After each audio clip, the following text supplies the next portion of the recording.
Representatives Cassida, Cooper, Doggett, Eldridge, Grills, Johnson Knox, Leatherwood, Mitchell, Rudd, Sexton, Sherrill, Travis, Warner, Weaver, Vice Chairman Byrd, Chairman Wendell. Mr. Chairman, you have a quorum. Any announcements before we start? If not, Chairman Parrish, you're recognized on House Bill 541. You've got a motion. You got a second? I'm sorry. We're going, without objection, we're going to take HJR 76 out of order. Representative Faison, you're recognized. You could have taken the chairman. Got a motion? Got a second? Committee, just real quick, you know that I'm an adoptive parent, something I believe in strongly and want to promote adoptions in Tennessee. Governor Bill Lee yesterday did his Fostering Hope initiative, and this is something, in my opinion, that's very bipartisan and can benefit every Tennessean. We have several hundred children who are on the waiting list right now in Tennessee to be adopted, and this is just a resolution honoring Adoption is Love Week. Any questions? Questions been called for? All in favor? Bill going to calendar rules, say aye. All opposed, say no. Mr. Chairman, bill goes to calendar rules. Thank you. Chairman Powers, you're recognized on House Bill 541. We had this bill last year. It advanced the floor. You've got a motion. You've got a second. Any questions? Any questions on the bill? Motion's been seconded. Got a question? Been called for. All in favor of the bill going to calendar rules, say aye. All opposed, no. Bill goes to calendar rules. All right. Thank you, Mr. Chairman. Committee. On House Bill 933 by Lamar, number 3, you're recognized. Do you have we have a motion? We have a motion. We have a second. You're recognized, Representative.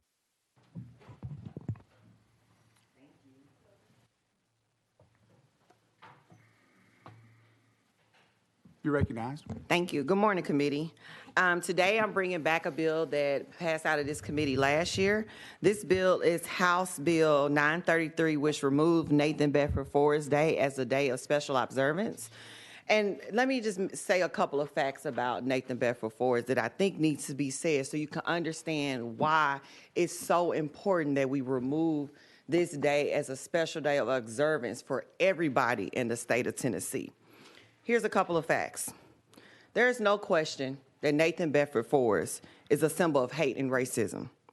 The Confederacy itself is a legitimization of slavery, and Tennessee, we're deciding to continue to honor a man whose legacy is to keep slavery legal. That means to keep someone like myself, who I know many of you on this committee love dearly, in shackles and chains. There's no positive Tennessee history around Nathan Bedford Forrest. There is no reason that we should have to honor him with a state holiday that every single person in the state of Tennessee, including Black Tennesseans, have to honor him, when his whole legacy was the mass murder and the enslavement of my ancestors. Now, I know human trafficking is one of the issues that myself, Democrats, and Republicans, we are all against human trafficking, all of us. And I thank y'all for supporting my bills and other legislators' bills who hit the floor and through our committees who are against human trafficking. And if you look in the TCA code today, you look at what the definition of human trafficking is, Nathan Bedford Forrest aligns with what human trafficking is. Nathan Bedford Forrest sold slaves on an auction block in Memphis, Tennessee, and made millions of dollars. He sold little girls for sex to owners. And then he gets the most prominent place in our state capitol. But he's a human trafficker. If he was on trial today, if we were to look at the legacy of Nathan Bedford Forrest, he would go to jail for human trafficking. We also want more people to come to Tennessee, more people to move down here in a nation where we're more inclusive than ever before. And we want to continue to have people move to Tennessee and contribute to our tax base and our economy. Are really people going to move to Tennessee if they have to support Nathan Bedford Forrest, whose legacy is slavery, is keeping slavery legal? Especially not people of color. They're not going to move to Tennessee. We also know that Nathan Bedford Forrest is a treasonist. He fought against the Union and lost.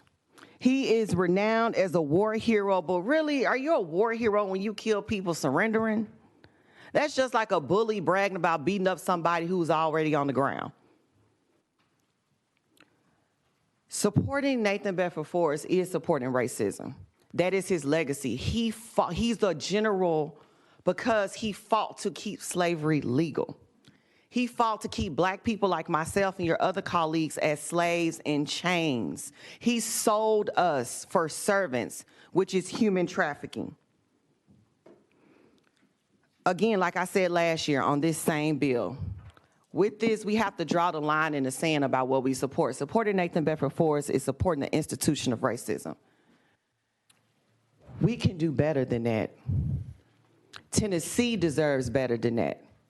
So I'm asking you today to take a step of courage, ensure that we're sending a message out to the rest of the state that we are an inclusive state, and we're going to require all citizens of this state to recognize individuals who made a positive impact on Tennessee's history, and not someone who fought his whole life to make sure me, myself, and others who look like me were slaves. And with that, Any questions for the sponsor? You recognize Gloria Johnson. Representative Gloria Johnson, excuse me. Thank you, Mr. Chairman. I just want to say thank you for bringing this bill. I've talked to so many, and certainly in my district and across the state, who feel that honoring this criminal is not what we should be doing. And I know he's a part of our history, and that's important. It's an ugly, ugly part of our history, of which there are several, but he is likely one of the biggest reasons for that ugly history. And certainly he's a part, and we should learn about him, but he should have no position where he is honored or a day where he is honored. And so in order to get rid of the divisiveness that we're seeing, I think that getting rid of this day is a great way to do that, and I appreciate you. You recognize Representative Lamar. thank you, Representative Johnson, for your comments. And you're right, I want to clarify, this is not trying to erase nobody's history. I think the history of Nathan Bedford Forrest should be told, but it doesn't need to be told with a day of special observance for everybody in the state of Tennessee to recognize. Let's talk about his history in the history books, in the State Museum, of other appropriate places where the full context of his legacy can be talked about. But we don't need to have everybody, including myself, recognize a man who fought to make me a slave. If he was alive today, he would want me to be in shackles, be digging up dirt for nothing, for free. He would rape me. He would kill my mom and dad. He would take me away from my family. He killed 221 surrendering. Not they were fighting back. They said, I'm not here to fight you. And he still murdered them.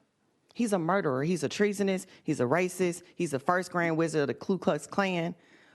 And the KKK spends the whole organization's foundation is about murdering people who look like me. Now, I love all of y'all, and I'm pretty sure you wouldn't want me to be a slave. So don't make me recognize a day where to celebrate a man who fought to make me a slave. That is who Nathan Bedford Forrest is. That's his whole legacy, the war hero. Fort Pillow, you kill black people. It's pretty black and white from there. So I just want to add that. That is who we're voting on today. Further questions to the sponsor? Questions been called for? Got a question been called for? All in favor, say aye. All opposed, no? No. Bill stays in committee. Thank you, Representative. You did a good job.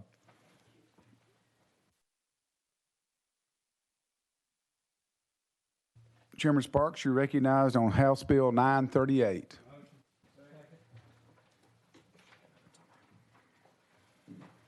You're recognized, Representative. Yeah, Clark. thank you. You have an amendment, first of all? Yes, sir. The amendment is. We have the drafting code, please? Yes, sir. 005408. Amendment makes the bill. You got a motion on the amendment? You got a second? You're recognized on the Okay. amendment. Does the amendment make the bill? Yes, sir. Thank you, Chairman. I was on this committee for 2 years, and I don't miss it. Just for the record, okay? Appreciate y'all doing the heavy lifting on this committee. Members, this piece of legislation I bring before you brings Tennesseans together. Democrats, Republicans, black, white, rich, and poor. What I seek here today is to designate the song Amazing Grace as an official state song. We've all sang it. Many of us don't know the history of that great song. The song was written by John Newton. A lot of folks don't know about John Newton. John Newton was a slave ship captain. Chairman Sparks, let's go ahead and take a vote on the amendment, then you can Okay. explain. Is that okay? All in favor of the amendment, say aye. All opposed, no. We're back on the bill as amended. Sorry. Thank you, sir. John Newton was a slave ship captain. John Newton had a change of heart, had a story of redemption, like many of us do, that many in society do, that many in our departments of corrections have, many that have suffered addiction, many that suffered child trauma, have turned their life around with a story of redemption. We've all probably had a story of redemption ourselves. When a few years ago, many of you members may remember that I had Stewart's Creek High School come up and sing. They were going to sing for us, their choir. And I'd asked the choir director, I said, what songs are you going to sing? And which is, they sing whatever they want to sing. And I think one was God Bless America, another one was another song. And I said, why don't you try to sing Amazing Grace? And the guy, he said, we've never really practiced that song. And I said, well, it's a song that really brings folks together. And I think we need that in these times. Remember, that was 3 years ago, members. And they come up, and it was all female choir. Those that have been up here remember the choir. A lot of diversity in that choir. Asians, Hispanics, African Americans, Caucasians, and all were there. And when they sang that song, he says, you know what, Representative, we're going to do that song. And he says, and when they sang that song, if y'all remember, the members have been up here, there wasn't a dry eye in the house, and the pun is intended. I have someone here from the center, the retired MTSU Center of Popular Music, Dr. Stephen Sharon, who I would like to just say a few words on this piece of Without legislation. objection, we're in recess. Could you introduce the guest, please? Yeah. This is Dr. Stephen Sharon out of Professor Emeritus of Music at MTSU. Welcome, Dr. Sharon. Wanted him to Glad say a you're few here. words. We're glad you're here. No, right here. Dr. Sharon, you're recognized. Thank you.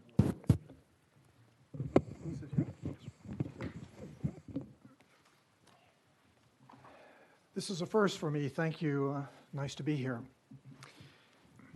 The song Amazing Grace is known around the world and sung in many different languages. It is one of the best known hymns from the rich body of English language hymnody. Sir, I apologize. Could you turn your mic on, please? Okay. We're good. Thank you. It's poetry of 6 verses, quatrains, so 24 lines in all, were written by John Newton, the English cleric and one-time slave trader, and the first person, so far as we know, to unite Newton's poetry with the tune we use today, a tune most frequently called New Britain, was a South Carolina singing master named William, or Singing Billy, Walker. Neither Newton nor Walker were from Tennessee, and nowhere does Newton's poetry mention Tennessee or any person or place related to Tennessee. But Amazing Grace has many Tennessee connections. I'll start with the event that made the song a pop and thus a secular phenomenon. Judy Collins' recording of it, released in 1970. Prior to this recording, Amazing Grace was a beloved Christian hymn used in the Southern Baptist Church of my youth during the altar call at the end of the worship service. Effective, but you probably wouldn't sing it outside church. Collins' recording changed that. It reached high on pop music charts throughout the English-speaking world at a time when people were politically polarized and in pain. Amazing Grace appealed to those in need of healing, whether Christian or not. Collins, who was raised in Seattle and Denver, and who lived as an adult in the Northeast, learned the song from her maternal grandmother, a Southern Methodist who lived here in Tennessee. Collins wrote this about her grandmother, quote, "She knew, as I did, Amazing Grace had a power to transform and give faith, that wrongs can be righted, that light can follow darkness, that healing is a miracle of faith. This was the power instilled in her and her children," end of quote. In the wake of Collins' success with Amazing Grace followed a flood of recordings well into the 21st century. Among those recordings were many made right here in Tennessee. One, recorded by Tennessee's own Dolly Parton, is the subject of the legislation you're considering. Another impactful recording was that by Aretha Franklin, raised in Detroit, but born in Memphis. As a result of these many recordings and the reactions to them of people of many faiths, of the religious and the irreligious, of persons from many different ethnic and cultural groups, Amazing Grace has taken its place among secular society as the song of choice when healing and unity are required. Thus, at the memorial services after 9/11, what did we hear? Amazing Grace. But the connections between Tennessee and Amazing Grace go significantly deeper. Singing Billy Walker, the man who paired John Newton's poem with the tune we sing today, was one of those in the young nation who was providing sacred music and training, not for the populous coastal cities, but for the frontier. It was frontier music he was making. And in 1835, when Walker first published the song in his tune book, The Southern Harmony, Tennessee was the frontier. Walker's music also was a response to the Second Great Awakening, the Protestant revival movement that began and first caught fire in Kentucky and Tennessee. One of the features of that movement was the outdoor camp meetings, often deep in the woods. Everyone would worship at these events, whites, blacks, Indians, no one was excluded. And the singing would sometimes go on all night. The music of the Southern Harmony was also a populist music, a bottom-up music, and it was published right in the middle of President Andrew Jackson's second term. Amazing Grace, the song, is part of that history. The next year, 1836, one Rigdon McCoy McIntosh, or R.M. McIntosh, was born in Murray County, Tennessee. He would follow in the footsteps of men like Singing Billy Walker. He was educated at Jackson College in Columbia, then became head of the music department at Vanderbilt University, before moving on to a similar position at Emory College in Georgia. For over 30 years, he was music editor of the Methodist Episcopal Church South Publishing House, based here in Nashville. For a time, and in some publications, the tune that William Walker called New Britain, the tune we know as Amazing Grace, was called Macintosh. In fact, it's called that in this New Baptist hymnal, published in 1926 by Broadman Press here in Nashville. The man who turned Walker's New Britain from a rough frontier folk hymn into a more polished urban gospel hymn was not from Tennessee. He was from the Midwest, but he did have a Tennessee connection. Edwin O., or E.O., XL, was born in northeastern Ohio in 1851 and spent most of his professional career in Chicago, then one of the most prominent music publishing centers in America. Excel adapted Walker's hymn in ways that made it more palatable to turn-of-the-century musical tastes. It was Excel's version, first published in 1909, that became the standard, the one that Judy Collins and Aretha Franklin, following after Mahalia Jackson, would use as their starting points. In the 1880s, Excel became a musical associate of the Southern Methodist evangelist, Reverend Sam P. Jones, the very Sam Jones for whom Captain Tom Ryman built the Union Gospel Tabernacle, today known as Ryman Auditorium. Before closing, I'd like to speak a bit about practical matters. If you choose a state song, presumably you want people to sing it.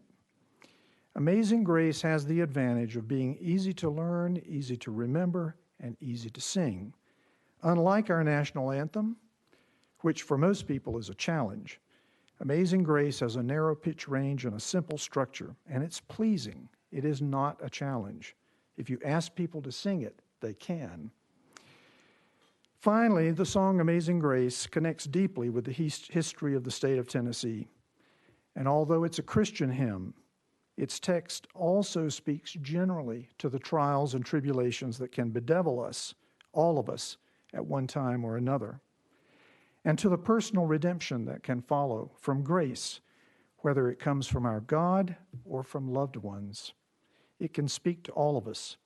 For that reason, and because of its simple but appealing melody, it has become acceptable to many religious, cultural, and ethnic groups. Thank you.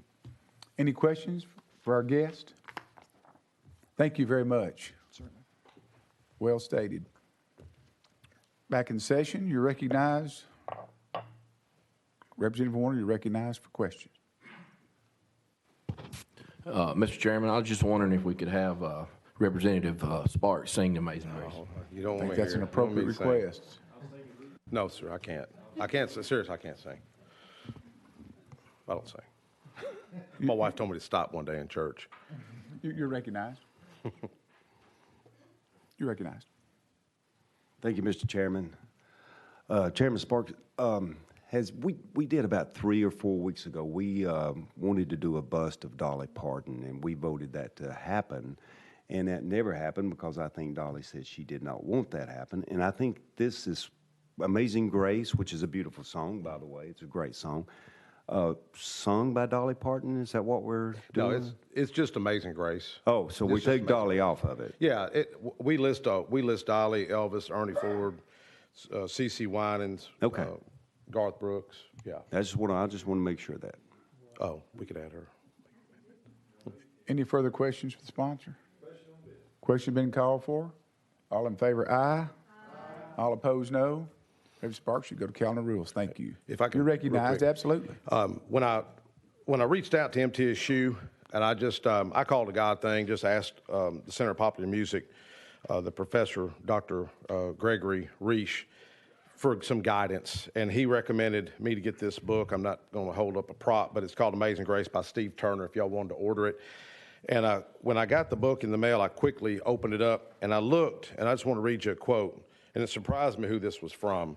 It said, Steve Turner's a tough-minded poet with an ear for the Psalms, an eye for the miracles in the mundane, and an understanding of how despair can break the ground for joy to take root. Do y'all know who gave that quote? Bono. And I pulled up YouTube, and Bono's singing it in Nashville. Thought it was kind of ironic. I call it confirmation. Some of you Pentecostals will understand it. Thank you so much, sir, and thank you for y'all's indulgence. Thank you very much. We are back on item number 5, House Bill 33. Representative Cooper, you're recognized. You have a motion and a second. Thank you, Mr. Chair and members of the committee. I have an amendment. This Yes, bill. you have an amendment, and you Yes, have a sir. motion and a second on the amendment. We're voting on the amendment. Could you give us a drafting number, please, Representative Cooper, and explain the amendment? Thank you, Mr. Chair. This amendment deletes and replaces all language after the enacting clause, designates the open space and not the attached buildings known as Legislative Plaza as the Ida B. Wells Barnett Plaza, creates a separate account within the general fund to be used for the design, construction, installation, and maintenance of signs for the plaza. Requires signage to be erected using private funds. Removes the requirement to display the General Assembly flag at the plaza. Removes the requirement that the Department of Safety officers provide policing services to the legislative plaza. With that, I'll answer any questions. Thank you, Representative Cooper. I want to make sure we have the right drafting code. Could you give us the drafting code? Drafting code 004468. That's the amendment. Thank you very much, Representative Cooper. Yes, sir. Without objection, we're going to recess for the Department of Safety to testify if Ms. Stroker is outside the room. If not, we will proceed.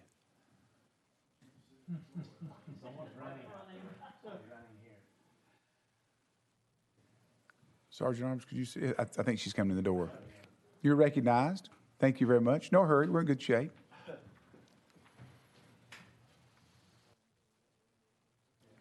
Could you please provide the Department of Safety's position on the amendment filed with the bill? Yes, and Elizabeth Stroker, Legislative Director for the department. Could I get that drafting code? Because I may have a different one.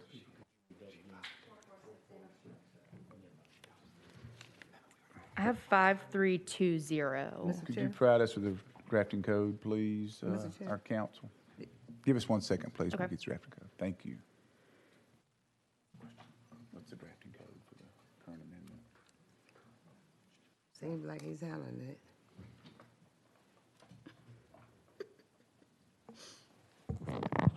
Zach Brown, Legal Services. Representative Cooper, correct me, but I believe the amendment that you referred to was drafting code 4468. Is that correct? I can't hear. And I have not seen that amendment, so I received a different one from legal so I'm not sure what this amendment does, so I'm not sure if it fixes the problem from the initial bill or not. Okay. Representative Cooper, would you mind if we take a brief recess and make sure that we've got the correct drafting code? Because we do not need to proceed unless we make sure we've got the right amendment. So without objection, we're going to take a 3-minute recess to make sure that we've got the right drafting code. Thank you. 53. This amendment.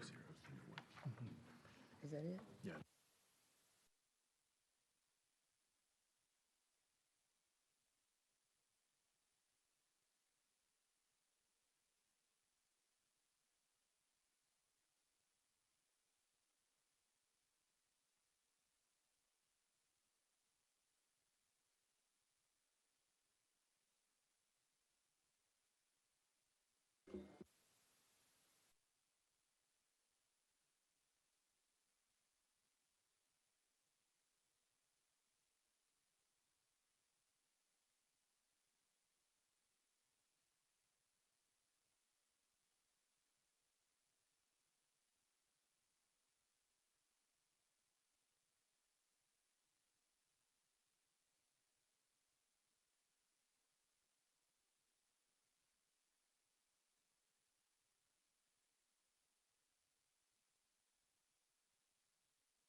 We got to wait 2 minutes.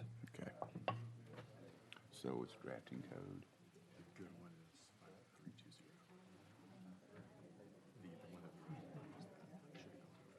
No, you're good. It's all good. We got it right. Doesn't matter.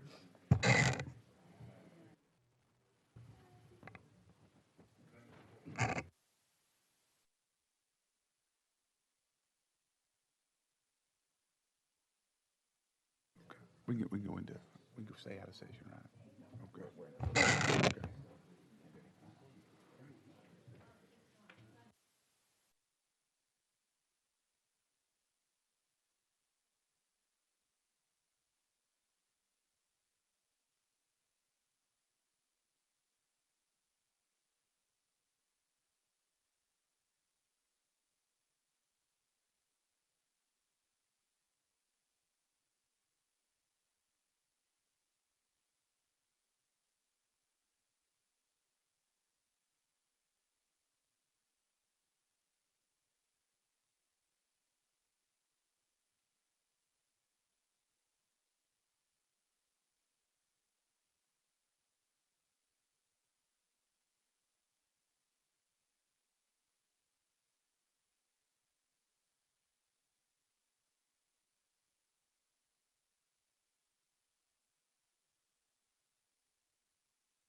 With that objection, we're going back in session in order to consider drafting code number, and if our council could tell us the correct drafting code, we have another amendment which will make the bill.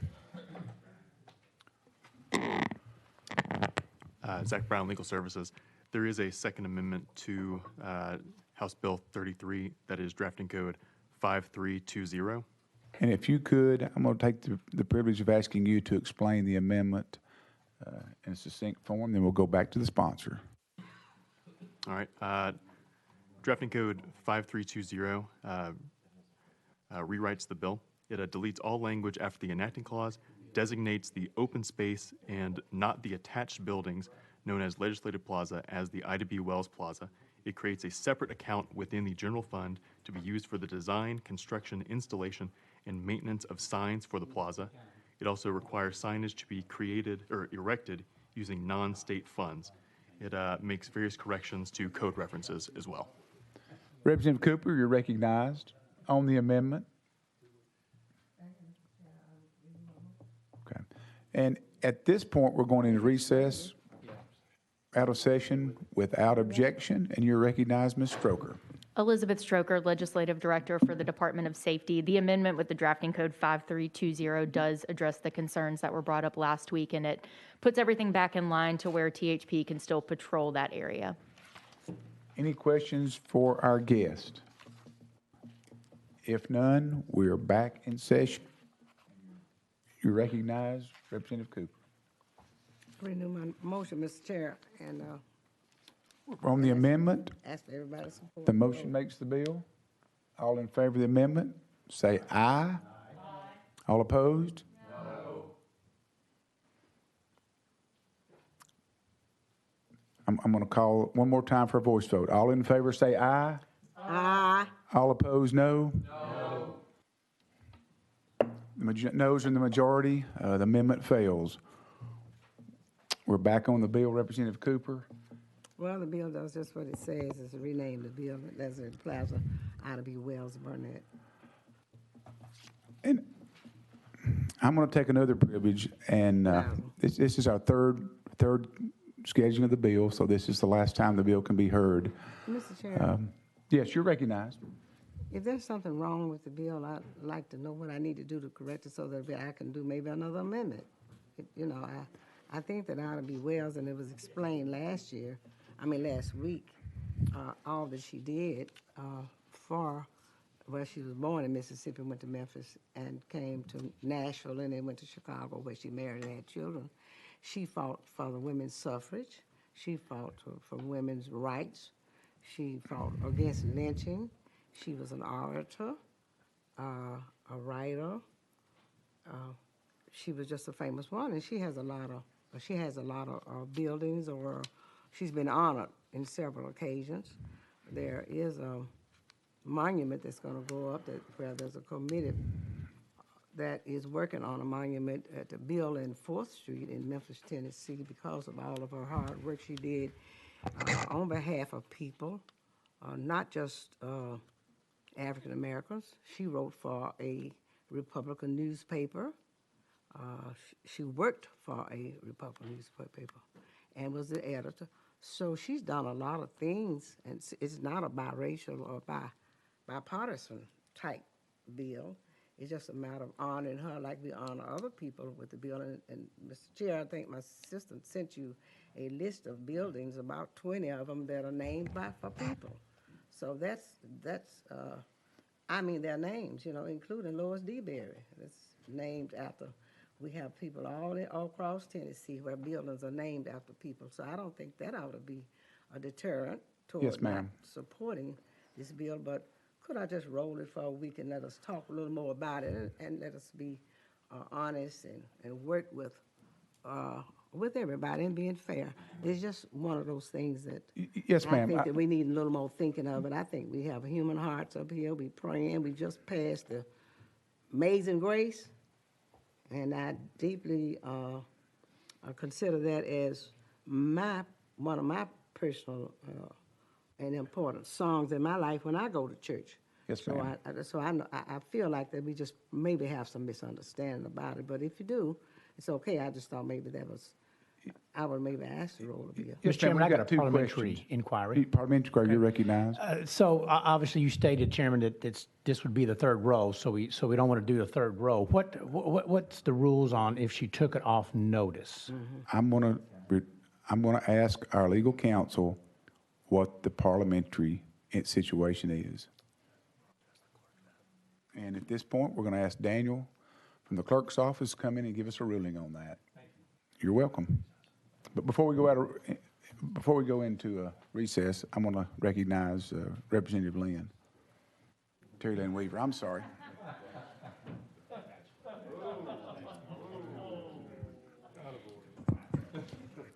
That's okay. We just passed Amazing Grace as our going out of committee. Now, I just, in an answer to a question that Representative Cooper asked, and I mean, I totally respect her heart is definitely, she's done a lot of work. You have, Ms. Cooper, you have poured your heart into this, and I loved reading the history on what you presented. My only obstacle is that I believe in my heart that the Legislative Plaza is a neutral zone, is a place where I fear just putting not anybody in regards to Ms. Ida, but naming it a certain person at the Legislative Plaza, I think would do us wrongly going forward 20, 25 years, and somebody else want to name it something again. By keeping it neutral, that's why I'm going to oppose the bill. However, I think that there should be a monument or another place other than Legislative Plaza to recognize this amazing woman and all that she did to make her world a better place. And that's why I will not support the bill. Thank you, Chairman. Representative Johnson, you're recognized. Again, I want to thank Representative Cooper for bringing this bill. It is bipartisan. Ida B. Wells was an amazing person who lived in Tennessee, did great things in Tennessee for all people. She spoke up for the First Amendment rights of everyone. And so I don't know how much more neutral a person can be than for fighting for all people. You recognize Chairman Cassidy. Thank you, Mr. Chairman. I support this. I'm a strong supporter in that all historical individuals and events should be memorized by the citizens of the state. There are the old adages, if you don't remember your history, you're doomed to repeat it. And Ida B. Wells was, her activism came from her faith, and she did speak for all Tennesseans. And I just favor every historical person and event that affected the state should be out there. Good, bad, agree, disagree, et cetera. And so I'll be supporting this. Sounds like we may have to roll it, and hopefully the Speaker will send it back here. We shall see. That may be our only option, though. Thank you. Chairman Cassidy, could you restate your question? You ask a parliamentary question, and we ask for my question was Mr. Hicks to come in from the yes, clerk's office and answer this question. In hello, a definitive Daniel. Way. We're out of session, and you're recognized. Thank you, Mr. Mr. Chairman. Hicks, and please ask your question. Daniel, my question to you is, if the sponsor took the bill off notice, would that prevent it from being a third roll? Nice. Thank you, Mr. Speaker. This bill has been calendared 3 times. If it does not pass out today, after it's been on the calendar for the 3rd time, then it goes to a special calendar to be published with the final calendar. Taking the bill is not, she doesn't have the option to take the bill off notice at this time, but it just goes to a special calendar that will be published with the final calendar of this committee. Thank you. Any further questions? And Representative Kipper, you're recognized. I was thinking back when this bill. We're going back into session. I'm sorry. Mr. Hicks, could you stay for a minute, Mr. Hicks?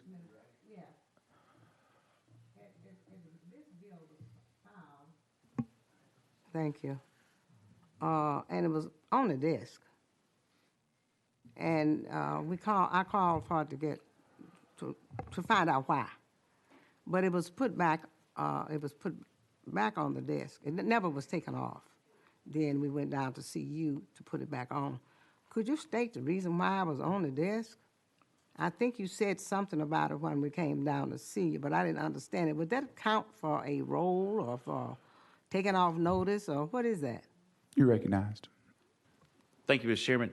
It's not how many times a bill has been rolled. It's the way the rule is worded, it's how many times it has appeared on a calendar.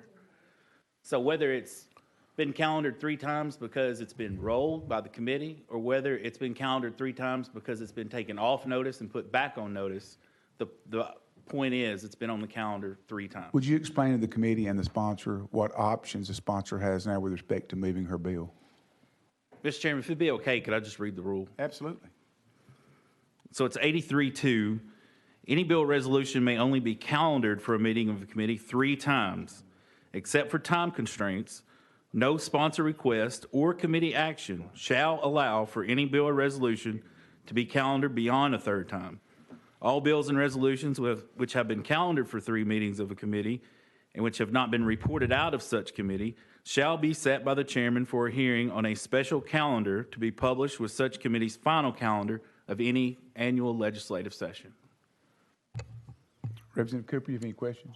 Thank you. That was it, Mr. Chair. Thank you. I've got one question for the clerk. My ruling is going to be that this will be placed on the final calendar, final special calendar of this committee. Is that the correct ruling, based on the rules? Mr. Chairman, it's a special calendar that will be published at the same time as the final calendar. Is there any question about that from any committee member, or any objection? You're recognized. Mr. Clerk, what does special calendar mean? You're recognized. Mr. Chairman, that's the language that's in the rule. Yes. The rule states special calendar, and it will contain items such as this that have been calendared 3 times and were not reported out of the committee. You're recognized. So we just take up that bill just like any other calendar. It would just be a separate calendar we would take up after our regular calendar. You're recognized. Thank you, Mr. Chairman. It will be its own separate calendar to be taken up once the final calendar is completed. Thank you. Any further questions? Representative Cooper, you have any other comments or questions? You've been very articulate about this bill. You're passionate about it. And I want to ensure, and the speaker wants to ensure, that you are given adequate time to present your bill and treated fairly. If you have any other comments or questions, you're recognized now.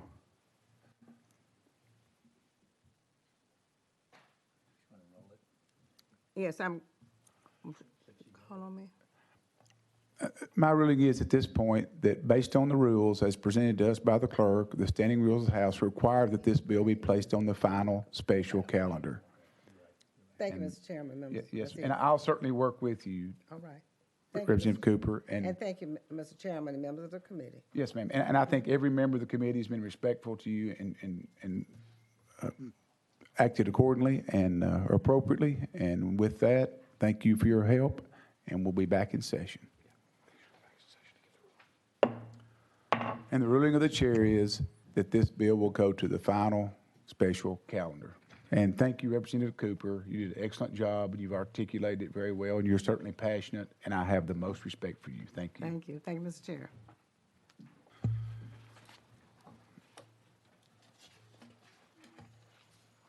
We're now on item number 6, House Joint Resolution 150 by Representative Sexton and Weaver. You've got a motion and a second. Do we have any questions for the sponsor? Got a motion and a second. Any questions? Am I missing anybody? You're recognized, Representative Mitchell. Yeah, well, my question is, I'm just trying to figure out how to vote for this, because my question is, the First Amendment said Congress shall make no law respecting an establishment of a religion or prohibiting the free exercise thereof.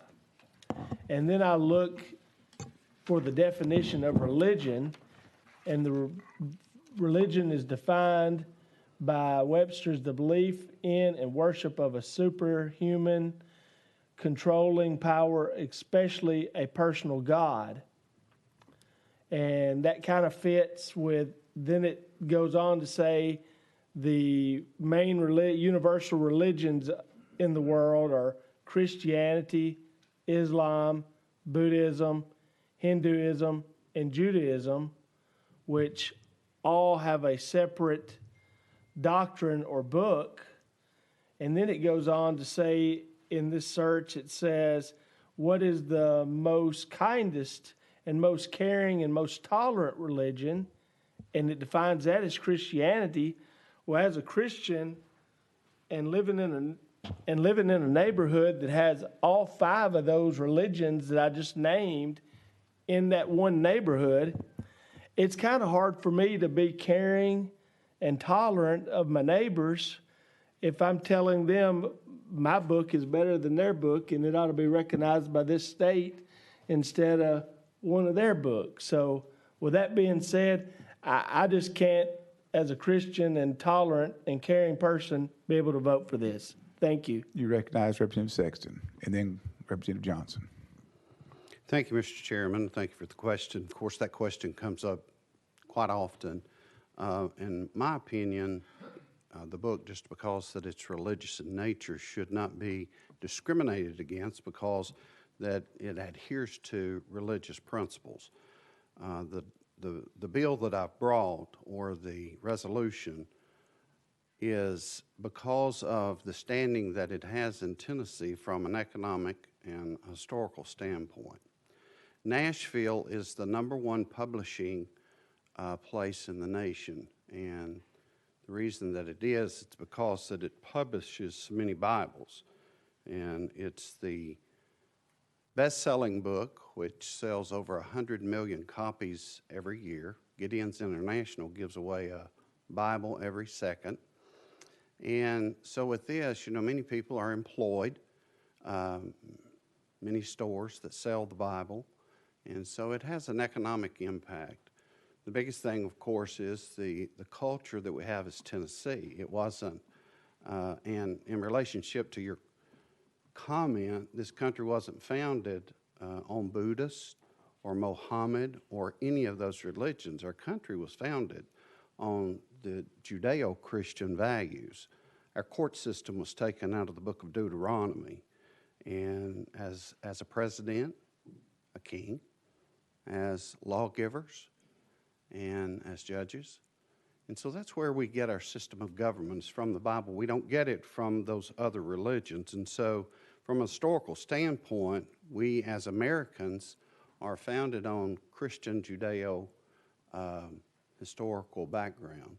And so that's where that I come from. And if I could take just a moment, Mr. Chairman, this bill in 2015, when I brought it as a bill. And I was asked if I would consider making it a resolution.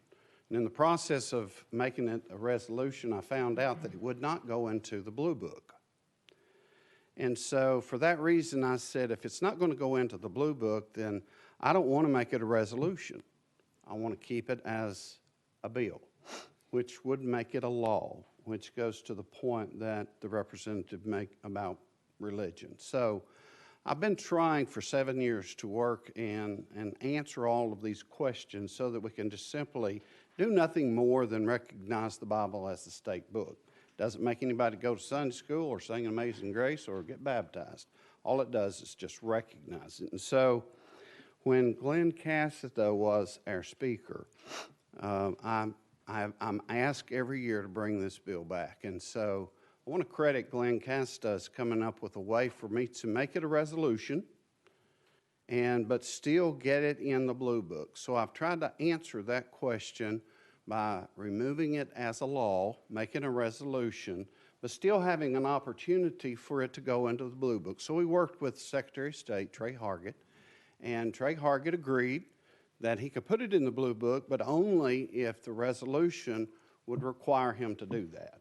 And so through Speaker Cassidy's office at the time and his legal team, we all worked together and we came up with this resolution, which I ran last year, but as you know, COVID messed that up and it passed out of this committee. So what I've tried to do is to be respectful toward everyone's concerns and just put the Bible where I feel like that it belongs. No other state in the Union can claim the things that Tennessee can about the economics and the history of the Bible in Tennessee and the printing press and all of that. Tennessee, Nashville is known as the buckle of the Bible Belt because of our printing that we have here in Nashville. So with that done, I've worked for 7 years. Of course, it's the pleasure of the committee, and if it passes, it passes. If it don't, it don't. But We have a list, Representative Johnson, then Rudd. Wait, we'll get to the list, but Representative Johnson, you're recognized. There's a lengthy list. Just be patient. I'll be fairly quick. Thank you, Mr. Chairman.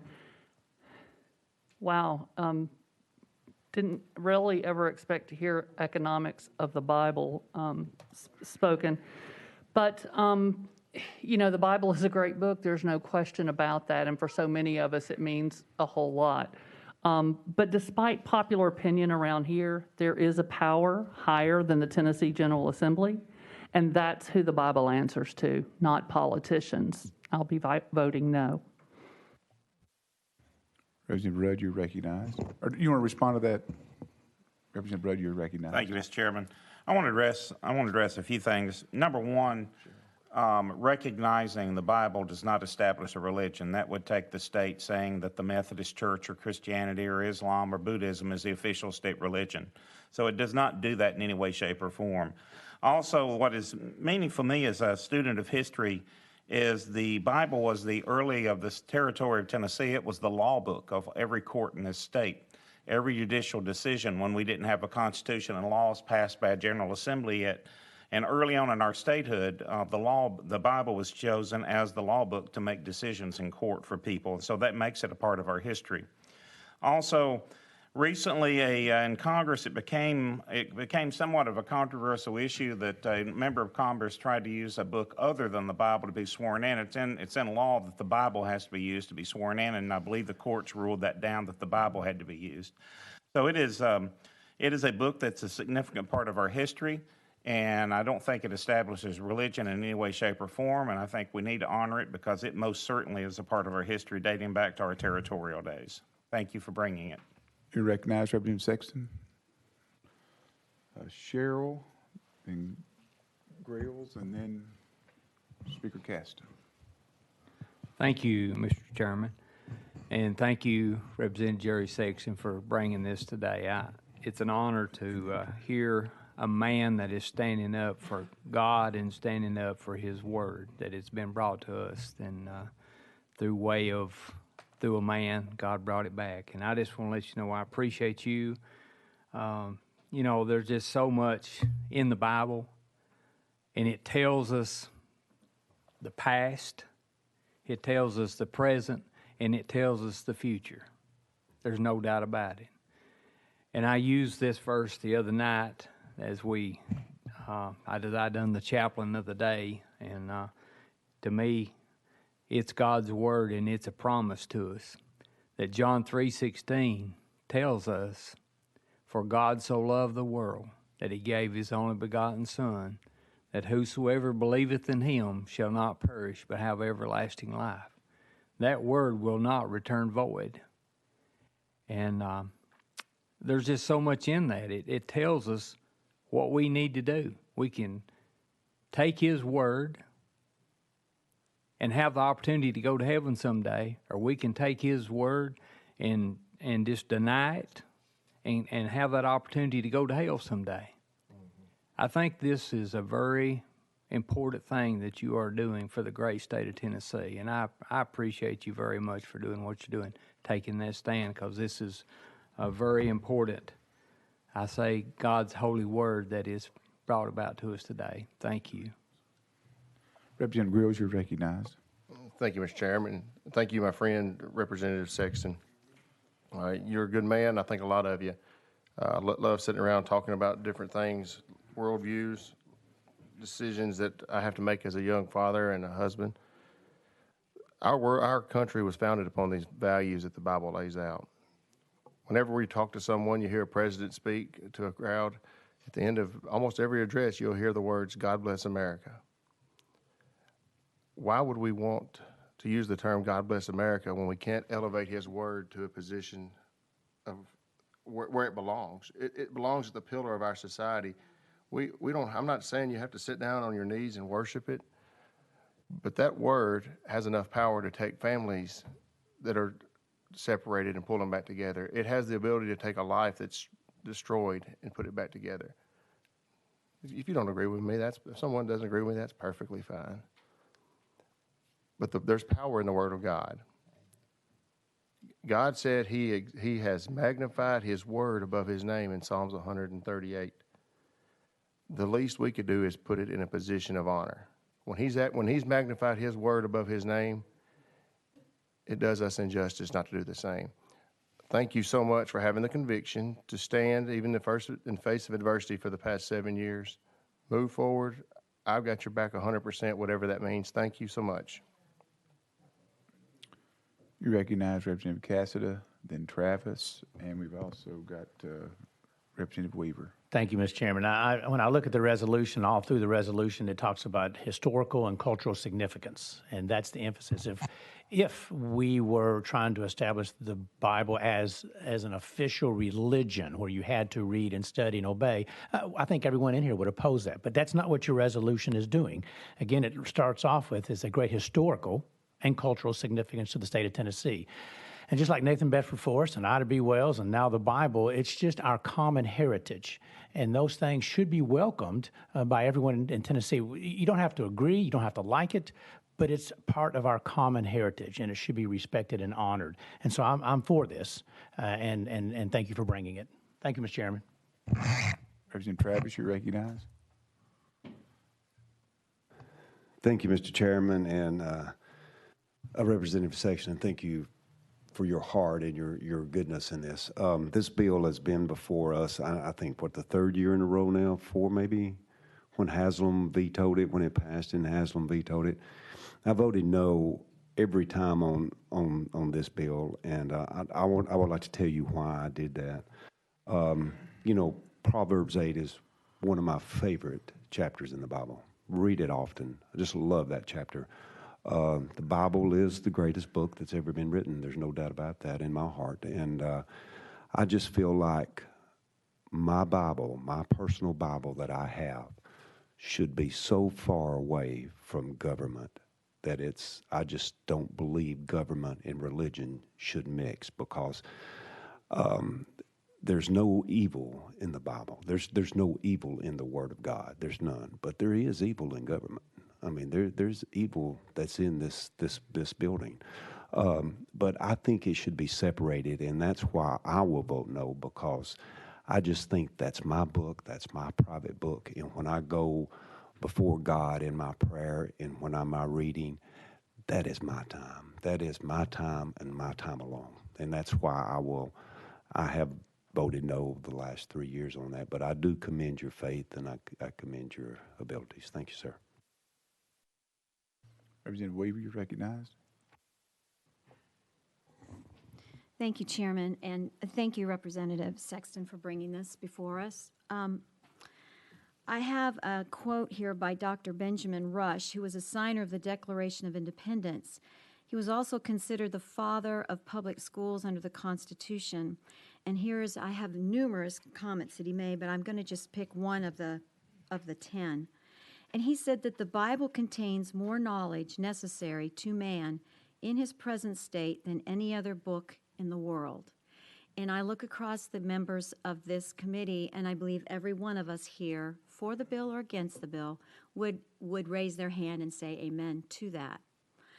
And we just talked about how the Bible is our basis of our American history, our laws, our documents, our court systems. Even getting married, the Bible is used, and of course swearing in our President of the United States. So with that being said, we either honor the Bible or we don't. We can say nice things about it. We can say, oh, he does this, and I love this verse, and I don't mean this derogatory in anybody, but there comes a point when it's either your yes is yes or your no is no. And I really believe by making this book, according to bringing out the history as a resolution, you don't have to read the book. We're not making a law that you must read this book, but it is placed there. And when children read our blue book, well, it's yellow now. Every year it's different. But when the children read it, there's a story behind it. Well, you get a chance to tell a child about the history of our country and its rich heritage. It starts from the Bible. We cannot change history.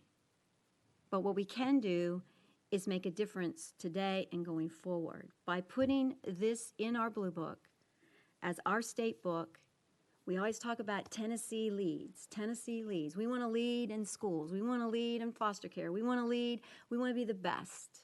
I can't think of any better definition of being a light on a hill, a shining light on a hill, than to say to people in our blue book, we've made the Bible the most read, best-selling book in the world. That is huge. And we're going to make this our state book. And I applaud it. I will vote for it. And I thank you for standing strong, being courageous. And I'm a big amen. Yes. Thank you. Thank you, Chairman.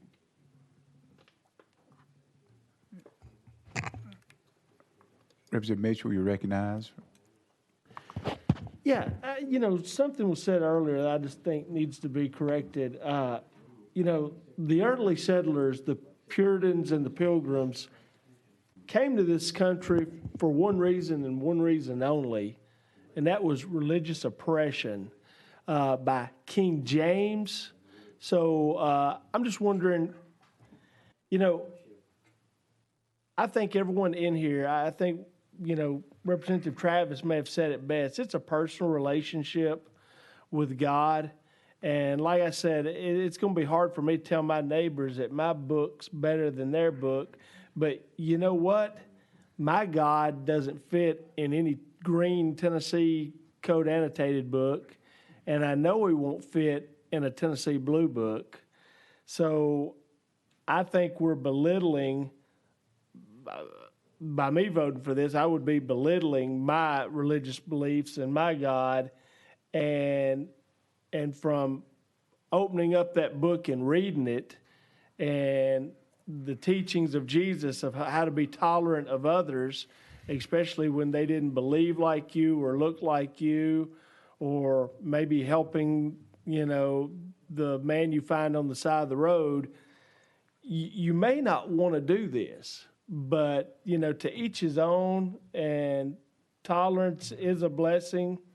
So with that being said, I ask anyone who has extensively read this book, the many, many versions of this book. So I don't know what version we're recognizing here today.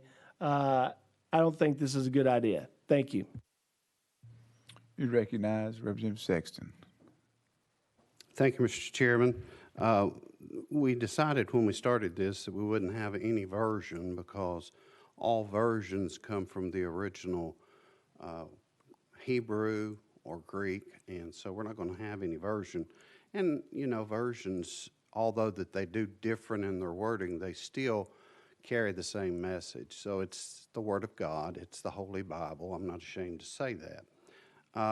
And I have done my best to not evoke the religious part of it because I'm presenting it from its historical standpoint and from the economic value that it has. However, most of you know that I'm a preacher and that I believe the Word of God, and according to the Scriptures, it is the power of God unto salvation to everyone that would believe it. So I would say to, some of the questions that's been asked here today are statements that have been made about believing it or not believing it. If you have a system of belief, You have to choose one or the other. You can't choose them all. You've got to decide which one means the most to you. So I would say to my colleague, yes, I believe my book is better than the other books because it's the one that I believe. It's the one that I stand on. It's the faith that I have. I don't have faith in other religions, or I would join those religions. That's not why I'm bringing this resolution. The Bible, the Holy Bible, is a part of America. And we should be able to do that, evoke that, as it's been said, God bless America by our presidents, as it's been mentioned. God bless you. Now, they're not talking about any God. They're talking about the God of the Bible, the God of Abraham, the God of Isaac, and the God of Japheth. They're talking about a specific God. And so when we pass this, if we pass this, if I'm able to, get it through the Senate and it's signed into law, everybody that worships Buddha can still worship Buddha. If you worship Mohammed, you can still go worship Mohammed. It's not going to tie anyone to have to do anything any different than they done the Sunday before, the week before, the Saturday before. So it changes nothing. It's just us as Tennessee, as it was said, that we lead. And I think that we take the lead.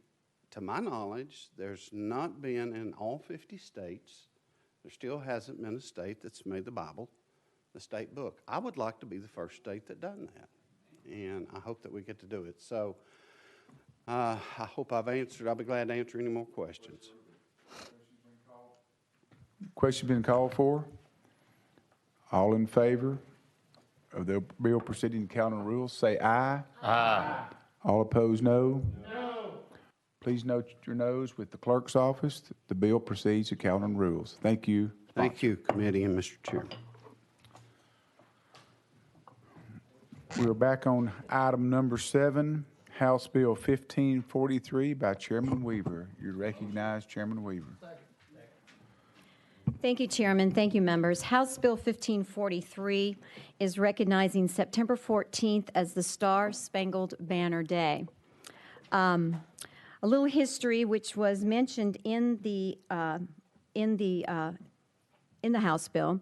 While held as a prisoner on a British man of war during the World War of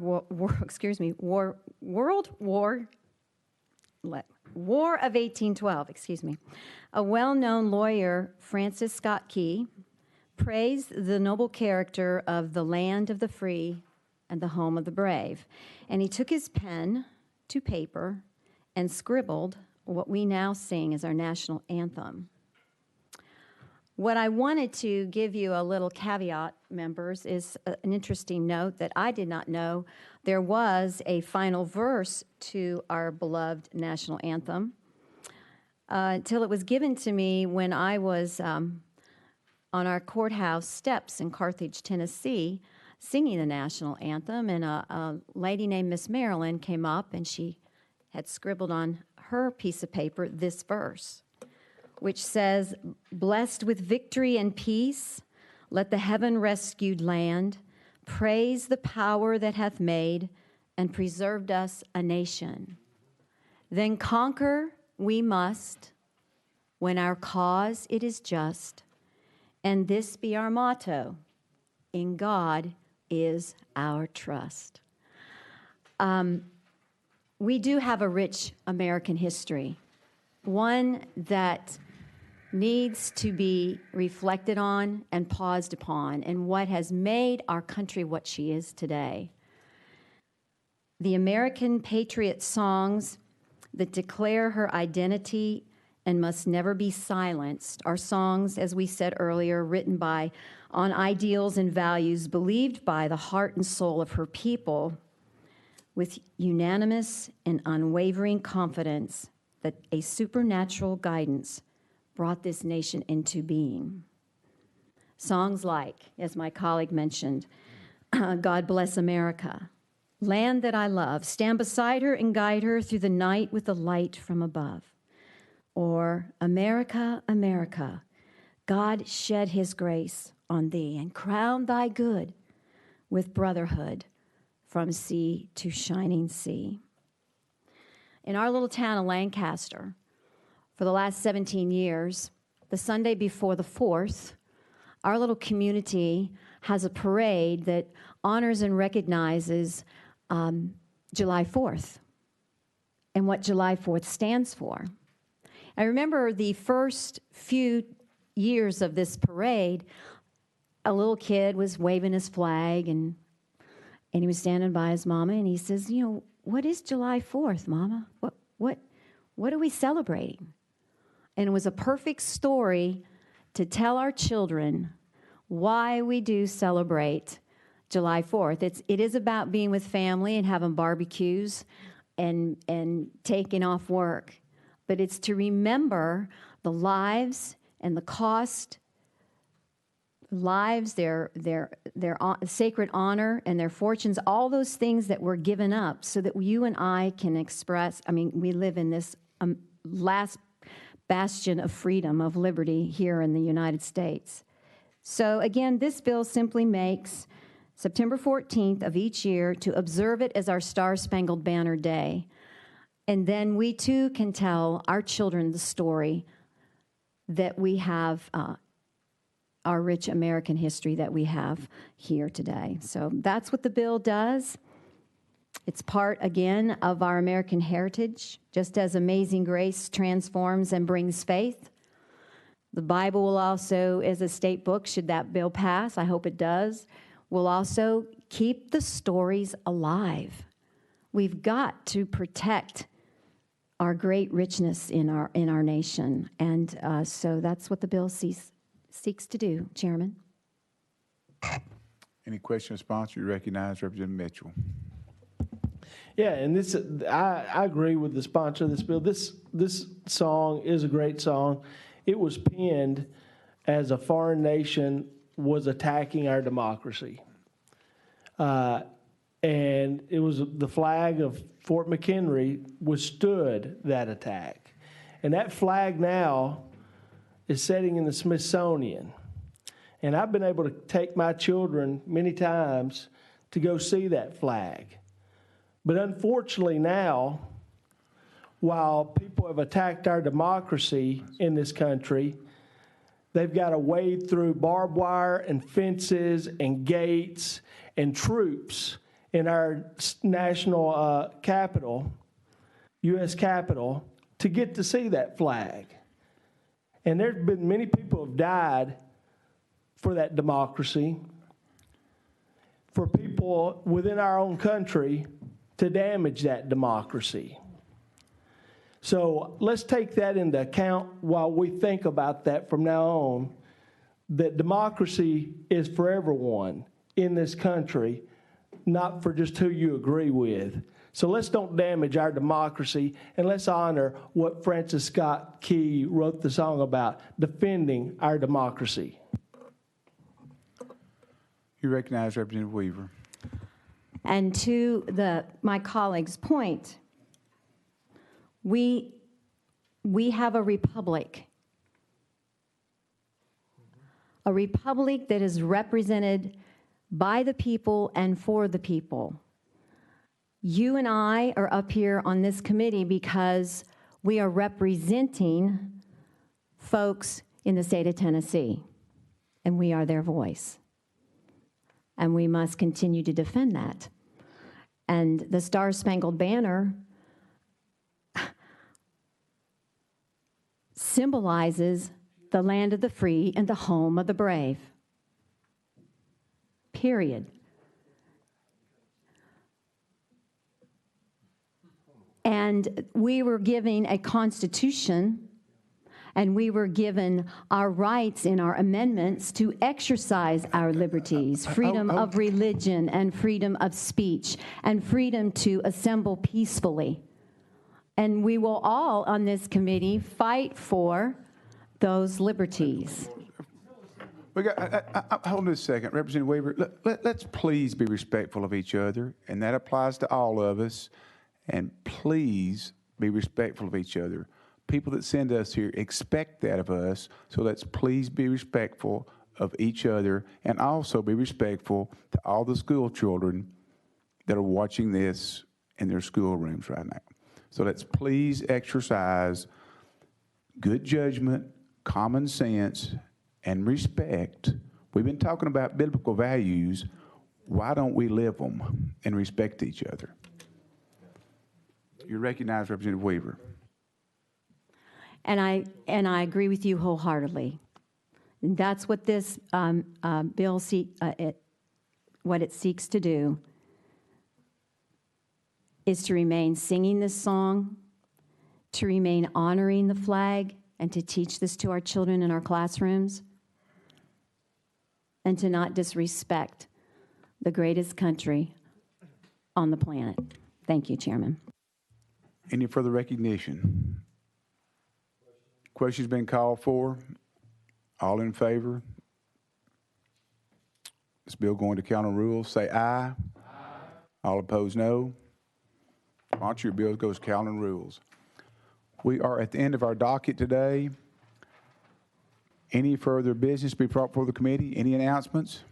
If not, we're adjourned.